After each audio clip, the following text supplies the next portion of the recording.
शेतकरी बंधूंनो नमस्कार। मी Ganesh Tayde Sahyadri agro services या यूट्यूब चॅनलमध्ये आपलं सहर्ष स्वागत करतो। शेतकरी बंधूंनो, आले अद्रक पिकाची बऱ्याचशा भागांमध्ये आता लागवड झालेली आहे। बरेचसे प्लॉटचं जर्मिनेशन झालेलं आहे। आपण आता हा प्लॉट बघू शकता।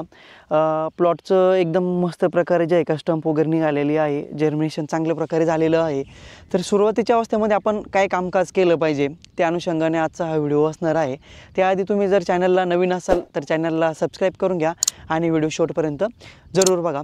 शेतकरी बंधूंनो, चालू वर्षाला दर कमी असल्यामुळे बरेचशा शेतकऱ्यांनी जे आहे का आले पिकासाठी शेणखत जे आपण सुरुवातीला टाकत असतो तर ते टाकलेलं नाही आहे। कंपोस्ट खत टाकत असतो ते पण टाकलेलं नाही आहे। त्यानंतर बरेचसे शेतकरी कोंबडी खत पण टाकत असतात पण ते पण टाकलेलं नाही आहे। बरेचसे शेतकऱ्यांनी टाकलेलं आहे पण काही शेतकऱ्यांनी ते टाकलेलं नाही आहे। तर त्याचा जो प्लॉटमध्ये येणाऱ्या काळामध्ये तो रिझल्ट तुमच्यासमोरच तुम्हाला दिसणार आहे। कारण की ज्या शेतकऱ्यांनी शेणखत टाकलेलं आहे किंवा शेणखताचे रिझल्ट बघितलेले आहे त्या शेतकऱ्यांना त्याची जाणीव आहे। पण चालू वर्षाला दर कमी असल्यामुळे मागील वर्षीचा जर आपण विचार केला तर शेतकऱ्यांचा जे आहे का खर्च खूप होऊन गेला होता, कारण की बेने जास्त रेटने घेतल्यामुळे। पण शेतकरी बंधूंनो, अद्रक हे पीक खूप खादड असल्यामुळे त्यासाठी जे आहे का आपल्याला ह्या गोष्टी करणं खूप गरजेचे असतात। जो बेड असतो तो बेड व्यवस्थित भरणं खूप गरजेचंच असतो की येणाऱ्या काळामध्ये अद्रक पिकाला कुठल्याही अन्नद्रव्यांची कमतरता भासली नाही पाहिजे। त्या अनुषंगाने जे आहे का आपल्याला या गोष्टी करणं खूप गरजेचे असतात। पण असो, अभावी रेटच्या बरेचशा शेतकऱ्यांनी या गोष्टी केलेल्या नाही आहे। पण येणाऱ्या काळामध्ये इथून पुढे आपण आले अद्रक पिकासाठी काय नियोजन केलं पाहिजे, जसं की हा जो प्लॉट आहे याला ऑलरेडी 1 ते 2 फर्टिगेशन झालेली आहे। फर्टिगेशन म्हणजे हेच की ड्रिप इरिगेशन थ्रू आपण त्याला प्लॉटला अन्नद्रव्य दिलेले आहे। सर्वप्रथम जर आपला प्लॉट जर्मिनेशन झालेलं नसेल, एक साधारणपणे 18 ते 20 दिवसाच्या आसपास आपलं प्लॉट झालेलं असेल, तर त्यासाठी जे आहे का आपल्याला सुरुवातीच्या टप्प्यामध्ये जैविकमध्ये सांगणार आहे। जैविकमध्ये आपण मायक्रोरायझा 1 एकर क्षेत्रासाठी आपल्याला 200 ग्रॅम ते 100 ग्रॅमपर्यंत घ्यायची आहे। त्याचबरोबर त्यासोबत आपल्याला NPK नायट्रोजन फॉस्फरस पोटॅशियम या जैविक बॅक्टेरियांचा कॉन्सर्शिया आपल्याला जे आहे का घ्यायचे आहे। या दोन्ही औषधी जर आपण एकत्रित करून ड्रिपच्या साहाय्याने जर सोडलं किंवा ड्रिंचिंगच्या साहाय्याने जर आपण प्लॉटला दिलं तर प्लॉटचं जर्मिनेशन चांगलं होण्यासाठी, त्याचबरोबर प्लॉट सिस्टमची जाडी वाढवण्यासाठी, हिरवापणा वाढवण्यासाठी आणि प्रामुख्याने जर विचार केला तर खालचा जो रूट झोन आहे, खालची जी पांढरी मूळ आहे तर त्याची वाढ होण्यासाठी अतिशय चांगल्या प्रकारे जे आहे का आपल्याला याचा फायदा होणार आहे।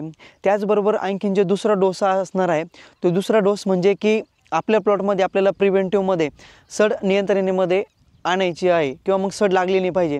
त्यासाठीच जे आहे का आपल्याला जैविकमध्येच आपण ट्रायकोडर्मा आपल्याला द्यायचं आहे। ट्रायकोडर्मा जर आपण पावडर फॉर्ममध्ये जरी डेक्स्ट्रोज बेसमध्ये जर घेतला तर तो आपल्याला 500 ग्रॅमपर्यंत घ्यायचा आहे। त्याचबरोबर त्यामध्ये सुडोमोनस आपल्याला ते घ्यायचे आहे। सुडोमोनस जर आपण डेक्स्ट्रोज फॉर्ममध्ये घेतलं तर 500 ग्रॅम घ्यायची आहे किंवा लिक्विड असेल तर ते आपण 1 लिटरपर्यंत घेऊ शकता।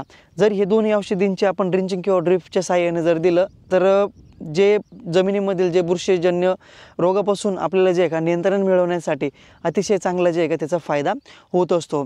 त्यानंतर तिसरा जो डोस असणार आहे आपला, तिसरा डोस म्हणजे की आपल्याला सूत्रकृमी नॅमेटोड सुरुवातीपासूनच आपल्याला प्रिव्हेंटिव्हमध्ये त्याचं नियंत्रण करायचं आहे। तर त्यासाठीच जे आहे का मार्केटमध्ये बऱ्याचशा कंपन्यांचे जे आहे का सूत्रकृमीनाशक आहे।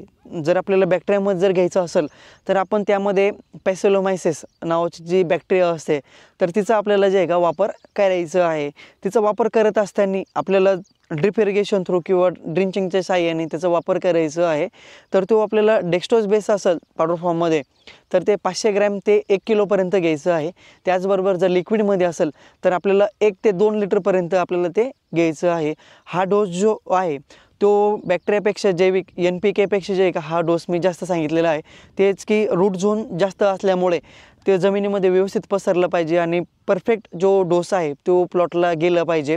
त्या अनुषंगाने जे आहे का हे जे 3 डोस मी सांगितले जर आपण आपल्या प्लॉटला जर केले तर येणाऱ्या काळामध्ये उतार व्यवस्थित होण्यासाठी, प्लॉट चांगला तंदुरुस्त राहण्यासाठी, बुरशीपासून चांगल्या प्रकारे नियंत्रण राहण्यासाठी आणि सूत्रकृमी नियंत्रणामध्ये राहण्यासाठी जे आहे का आपल्याला त्याचा अतिशय चांगल्या प्रकारे जे आहे का फायदा होणार आहे।